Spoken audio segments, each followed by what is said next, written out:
오늘 누가복음 33번째 시간입니다. 실패한 후라는 제목으로 하나님 말씀 증거하겠습니다. 주님은 밤새도록 고기를 잡는 데 실패한 고기잡이의 전문가, 고기잡이의 달인, 어부인 시몬을 오늘 찾아갑니다. 이런 생각을 한번 해봤어요. 왜 예수님께서 시몬 베드로를 실패하기 전에 찾지 않고 실패한 후에 그를 찾아갔는가? 이미 예수님께서 한번 찾아갔지요. 시몬을 찾아갔지요. 언제죠?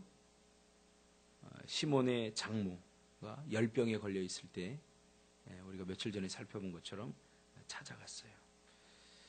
우리 사람은요, 그 일이 자신의 일이 아니라고 생각하면 그렇게 절박해지지 않습니다.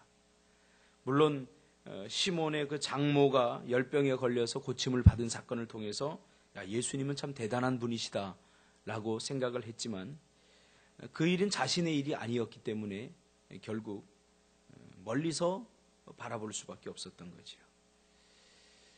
실패 전에는 사람들은 자신의 방법과 자신의 생각에 너무 충만되어 있어서 다른 사람의 말을 절대 듣지 않습니다. 자기가 열심히 하면 다 성공할 것 같고 자기가 노력하면 다 될 것 같은 그런 생각이 사로잡힙니다. 그래서 실패하기 전에 사람들은 누구의 말을 잘 들으려고 하지 않습니다. 야, 그렇게 하면 안 돼. 그건 분명히 뭔가 잘못될 수도 있어. 자기의 어떤 실력과 능력을 인정하고 살 때 사람들은 겸손해지지 않습니다. 그러나 실패를 하고 나면 사람은 그때 겸손해집니다. 실패를 하고 나면 생각이 많이 달라지죠. 그러므로 실패라고 하는 것은 새로워질 수 있는 기회입니다. 주님의 말을 순종하고 들을 수 있는 좋은 기회입니다. 실패하기 전에 사람들은 하나님의 말씀을 순종하지 않다가 실패를 경험한 후에 하나님의 말씀에 순종하는 것을 보게 되면서 우리 꿈틀교회 성도님들은 실패하기 전에도 예수님의 말씀을 순종하시길 바랍니다. 그것이 복된 삶을 사는 길입니다. 실패했음에도 불구하고 여전히 생각을 바꾸지 못하는 사람은 가능성이 없는 사람이죠. 오늘 고기잡이에 실패한 시몬이 그물을 씻고 있을 때 한편에서는 많은 군중들이 예수님 주위에 몰려들었다고 그렇게 말하고 있습니다. 그러니까 그 예수님께서 많은 군중들, 바닷가에 있는 그 군중들을 가르치려다 보니까 장소가 여의치 않은 거예요. 그래서 이렇게 보니까 저기 배가 한 두 척이 있어요. 그래서 시몬에게 배를 띄워라. 내가 바닷가에 배 위에 서서 이 바닷가에 있는 그 군중들을 가르치겠다. 그래서 배를 띄우게 합니다. 일전에 자신의 집을 방문해서 자신의 장모의 열병을 고쳐준 적이 있었기 때문에 시몬은 예수님의 말씀을 따르기로 하죠. 지금 고기를 잡는 것도 아니고 다 마쳤기 때문에 이건 순종이라고 하기보다는 어떤 정에 의한 그런 요청을 거절할 수 없었던 거죠. 그리고 예수님께서 그 시몬이 띄운 배 위에 올라가서 사람들을 가르치기 시작합니다. 그리고 가르침을 마쳤다고 그랬어요. 그 가르침을 마친 후에 시몬에게 뭐라고 합니까? 깊은 데로 가서 그물을 던져 고기를 잡으라 라고 요청을 합니다. 그러자 시몬이 말씀에 의지하여 내가 그물을 내리리다. 여기서 말씀을 의지했다라고 하는 말은 예수님이 단순히 깊은 데로 가서 그물을 던져라 라고 하는 그 말씀을 의지했다는 말이 아니죠. 예수님께서 지금 뭘 가르치고 있죠. 그렇죠? 제자들을 그리고 많은 군중들에게 무슨 말씀을 가르치고 있어요. 그러니까 그 말씀에 의지했다 그 말입니다. 근데 무엇을 가르쳤는지에 대해서는 나오지 않고 있습니다. 아마 추측해 보건대 자신 예수 그리스도를 나타내는 나는 하나님의 아들이다. 나는 하늘에서 내려왔다. 너희를 구원하기 위해서 왔다. 라고 하는 그것을 말하지 않았나. 지금까지의 그 성격을 보면. 그리고는 예수님께서 하나님의 아들이라는 사실을 곧 증명하기 위하여 예수님은 나는 하나님의 아들이다. 말로만 한 것이 아니라 깊은 곳에 가서 그물을 던져라. 즉 고기와 이 세상에 있는 모든 물고기와 우주와 모든 것들이 하나님 앞에 복종하고 하나님의 아들인 예수 그리스도에게 복종한다는 사실을 보여주기 위한 사건이 아닌가, 그렇게 깨달아집니다.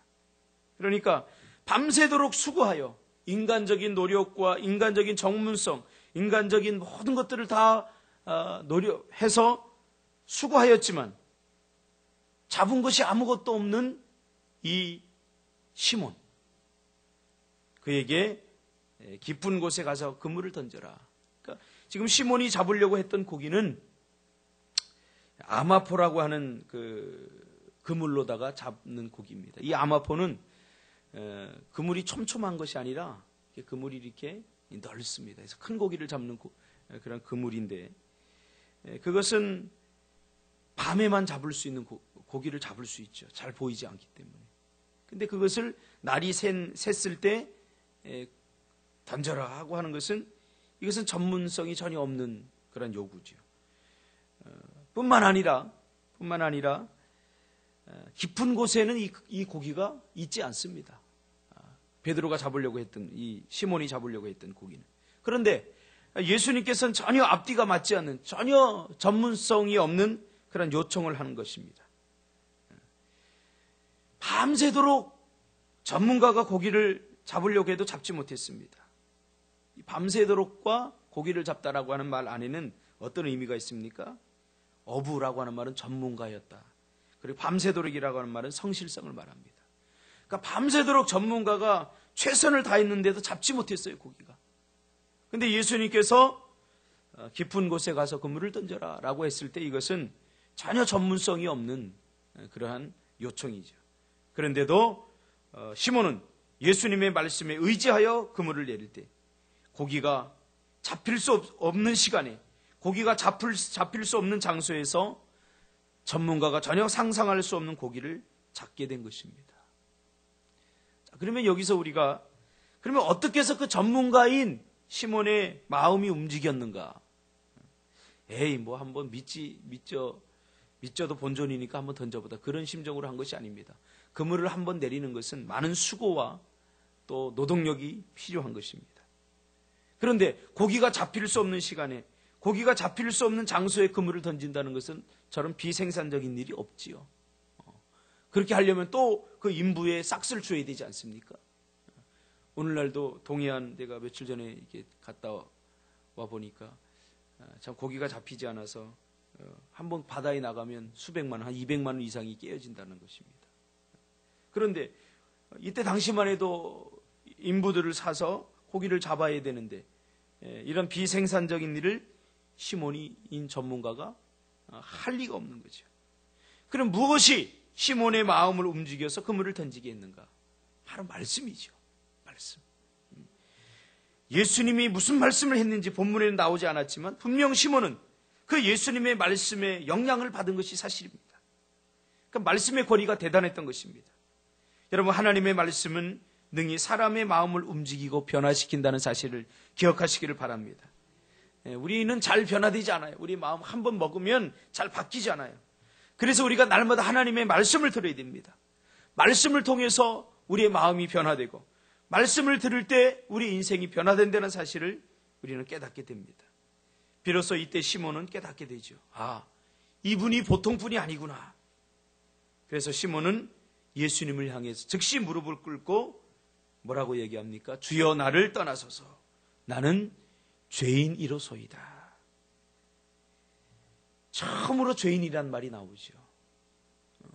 예수님이 하나님의 아들이라는 사실을 깨닫고 처음으로 누가는 베드로가 나는 죄인이라고 하는 죄인 의식을 느꼈다라고 오늘 본문에 말하고 있는 거죠. 그 전에 시몬은 예수님을 향해서 선생님이라고만 불렀습니다. 선생님이라고 불렀는데 이제 예수를 주, 즉 자신의 인생의 주인으로 받아들이는 것입니다. 예수님이 궁극적으로 찾는 사람들이 누구인가를 보여주는 거죠. 예수님은 실패한 사람들, 즉 죄인들을 찾습니다. 예수님께서 이 땅에 오신 이유와 목적은 성공한 사람들, 의인들을 부르러 온 것이 아니라 죄인들을 부르러 오셨습니다. 그래서 우리가 죄인이라는 사실은 주님을 만날 수 있는 기회입니다. 우리 자신들을 너무 의롭게 생각해서는 안 됩니다. 우리는 형편없는 사람들입니다. 우리는 하나님 없이 우리는 실패할 수밖에 없는 인생들입니다. 그러나 그 실패한 인생이, 그 죄인이 주님을 만나게 되면 달라집니다. 완전히 달라집니다.